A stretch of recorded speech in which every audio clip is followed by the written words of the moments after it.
De Prométhée à Pandore. Les dieux créèrent les êtres vivants en les façonnant avec de la terre glaise. Ils donnèrent pour mission à Épiméthée de doter chaque espèce d'une qualité qui lui serait propre. Sans s'en rendre compte, Épiméthée avantagea les animaux aux dépens des humains. Les animaux, en effet, reçurent les qualités physiques qui leur permettaient de s'adapter parfaitement au milieu naturel. Les uns, comme les ours, obtinrent la force. D'autres, plus petits, comme les oiseaux, eurent des ailes pour s'enfuir. Le partage paraissait équitable, et les qualités s'équilibraient entre les diverses espèces. L'une d'elles, cependant, avait été oubliée, l'espèce humaine.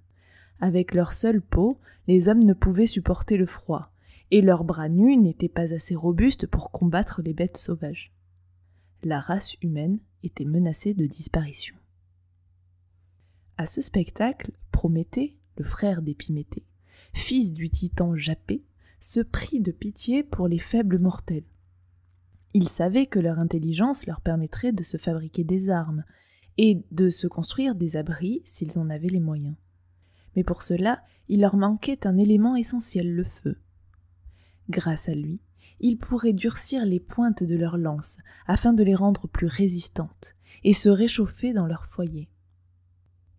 Or, les dieux conservaient jalousement la précieuse flamme.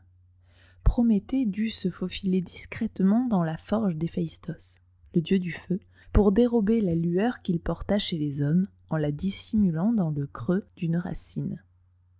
Ce vol ne fut pas longtemps ignoré de Zeus. Dès qu'il aperçut l'éclat d'une flamme chez les mortels, le puissant souverain laissa éclater sa colère. Il fit aussitôt le serment de se venger des hommes et de leur bienfaiteur Prométhée. Répondant à une ruse par une autre, il eut l'idée de fabriquer une créature d'un charme irrésistible qui causerait le malheur des humains. Ainsi conçut-il avec de l'argile la première femme, qu'il appela Pandore.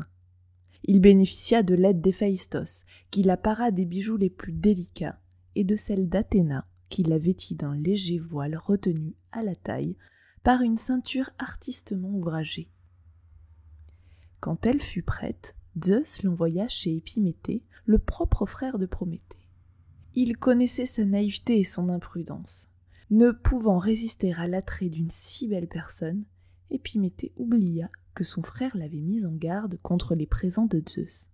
Il l'accueillit dans sa maison et l'y installa.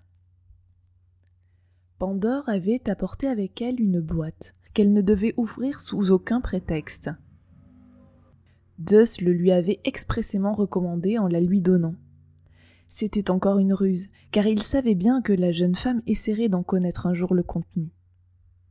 Poussée par la curiosité, elle finit par ouvrir le coffret.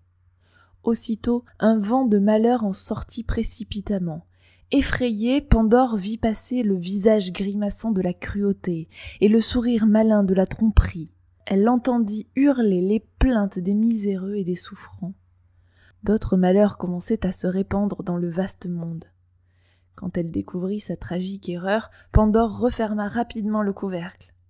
Seulement, l'espoir et toutes les promesses de bonheur pour les hommes restèrent à jamais enfermés dans la boîte. Rien n'était dû au hasard, et la première étape de la redoutable vengeance de Zeus venait de se réaliser.